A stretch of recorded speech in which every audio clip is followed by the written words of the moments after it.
सीखने वाले हैं थ्रोम्बस के बारे में। तो थ्रोम्बस क्या होता है? इट इज़ जैसे कि आप लोगों को थ्रोम्बस पढ़ने के पहले मैं एक एग्जांपल दे रही हूँ, वो पढ़ेंगे अपन, उसके बाद पढ़ेंगे थ्रोम्बस, ठीक है। तो जैसे हीमोस्टैसिस के बारे में पता है आपको? हीमोस्टैसिस क्या होता है? हीमोस्टैसिस क्या होता है? जैसे कि कोई इंजरी हो गई, ठीक है, कोई इंजरी के कारण हमारा जो ब्लड है वो फ्लो होने लगता है, मतलब खून बहने लगता है। इधर कट लग गया, खून बह रहा है। तो हीमोस्टैसिस क्या करता है? एक क्लॉट फॉर्मेशन करता है, ठीक है। वो क्लॉट क्या करता है? वो क्लॉट उस इंजरी में जो खून बह रहा है उसको रोक देता है, ठीक है। During bleeding, to stop bleeding, clot is form in the injury area, ठीक है। वैसे ही थ्रोम्बोसिस क्या होता है? क्लॉट फॉर्मेशन होता है, ठीक है, ब्लड वेसल्स के अंदर क्लॉट फॉर्मेशन होता है, लेकिन क्यों होता है उसका कोई रीज़न नहीं है। मतलब इसमें इंजरी हुई इसीलिए हुआ, यहाँ पे विदाउट इंजरी हो रहा है। तो it is a clot formation in the blood vessels of a heart from constituents of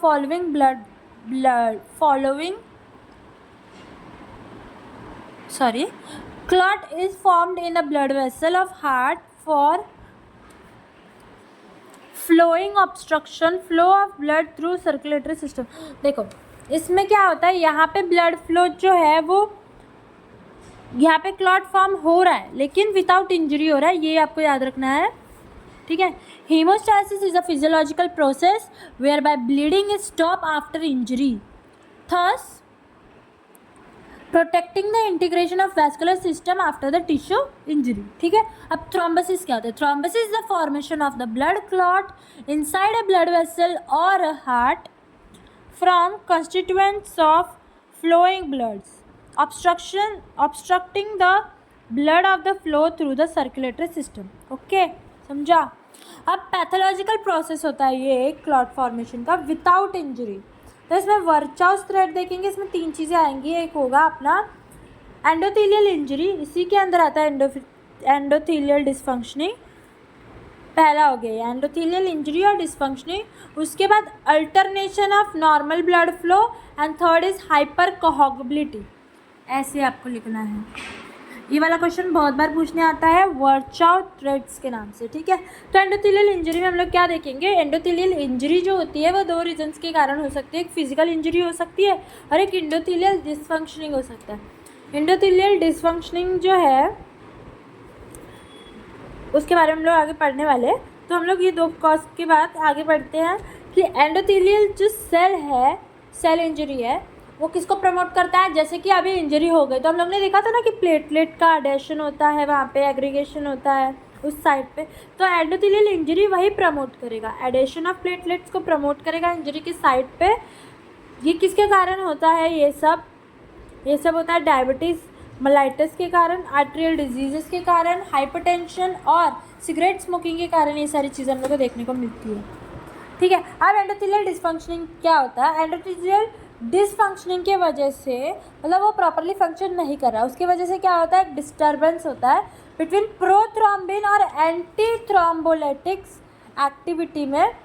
ये दोनों चीज़ों में बैलेंस डिस्टर्ब हो जाता है, जिसके कारण वो मोर प्रोकोगुलेटिव फैक्टर्स बनाना शुरू कर देता है, ठीक है।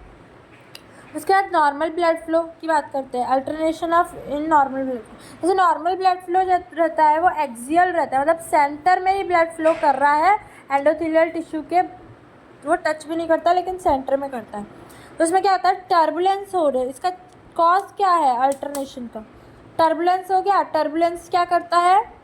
वो थ्रोम्बोसिस प्रोड्यूस करता है आर्टरीज में और वेन में, थ्रोम्बस प्रोडक्शन कर देता है। आर्टरीज और वेन में अगर थ्रोम्बस हो गया, ठीक है, तो स्टैटिस को क्या होता है? मेजर कॉज होता है एक वेन्युलर थ्रोम्बोसिस का, मेजर कॉज होता है अपना स्टैटिस।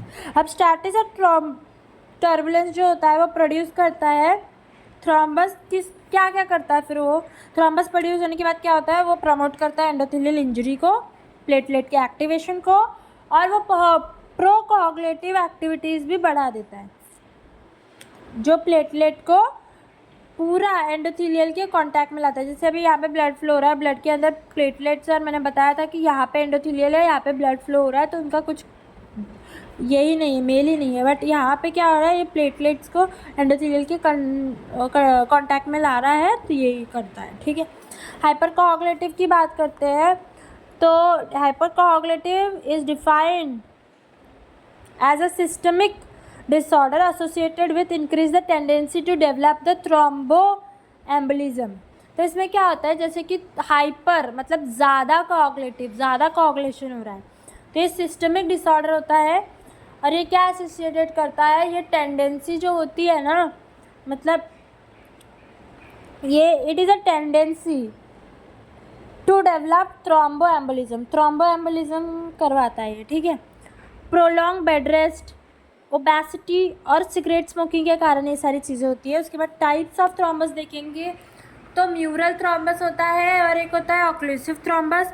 म्यूरल थ्रोम्बस जो होता है वो अटैच होता है वॉल में और इसका प्रोजेक्शन होता है बस ल्यूमेन में, और वो कम्प्लीटली ऑक्लूशन नहीं करता, और ये हार्ट के चेम्बर्स में होता है और ल्यूमेन के आयोटिक ल्यूमेन में होता है, ठीक है।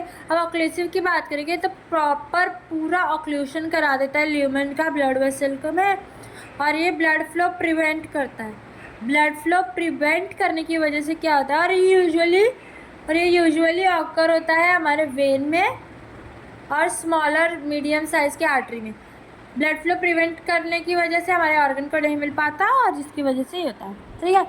अब बात करते हैं हमारा मॉर्फोलॉजी ऑफ थ्रोम्बस। तो थ्रोम्बस के लेयर्स के बारे में बात करेंगे। तो फर्स्ट लेयर जो होता है थ्रोम्बस ऑफ एपिथेलियम में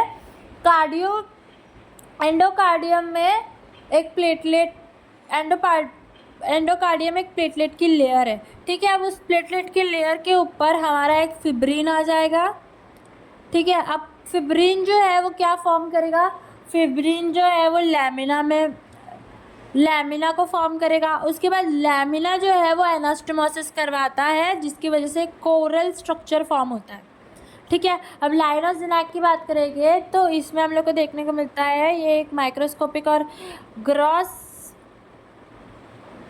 दोनों थ्रोम्बस शो करता है। अल्टरनेटिव लाइट शो करता है, लाइट और डार्क, पेल और वाइट कलर शो करता है। जैसे कि जो हमारा फिब्रिन वाला एरिया है, अल्टरनेटिंग जो प्लेटलेट हेल्ड फिब्रिन वाला एरिया है वो डार्क होता है, और रेड और फिब्रिन मैश्योर वाला जो होता है जिसके अंदर आरबीसी ट्रैप होती है वो लाइट होता है।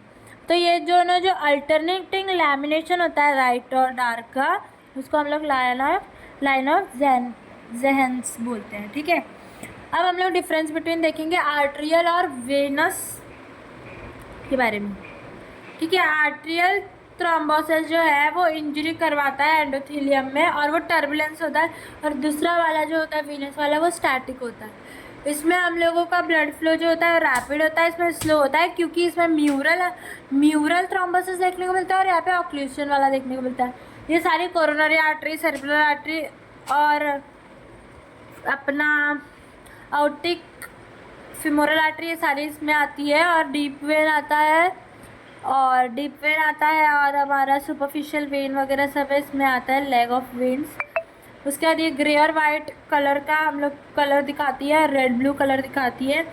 एक इसमें लाइन ऑफ ज़ेहेंस जो होता है वो प्रोमिनेंट होता है, इसमें लेस प्रोमिनेंट होता है। ये इस्चीमिया के वजह से इन्फेक्शन करवा देती है उस एरिया का और थ्रोम्बस दिखाई देता है उसमें। ये थ्रोम्बोएम्बोलिज्म, अल्सरेशन और एडिमा दिखाती है, ठीक है। अब फेट की बात करेंगे तो फेट में हम लोग को सबसे पहले हम लोग को ये देखने को मिलेगा रिजोल्यूशन यानी कि साइज़ जो है वो डिक्रीज़ रहेगा। ऑर्गेनाइजेशन यानी कि साइज़ जो है वो फिक्स रहेगा। प्रोपगेशन यानी कि साइज़ इंक्रीज़ हो जाएगा। और last but not the least thromboembolism में क्या होगा, डिटैचमेंट हो जाएगा थ्रोम्बस का और वो कन्वर्ट हो जाएगा इनटू एम्बोलिज्म।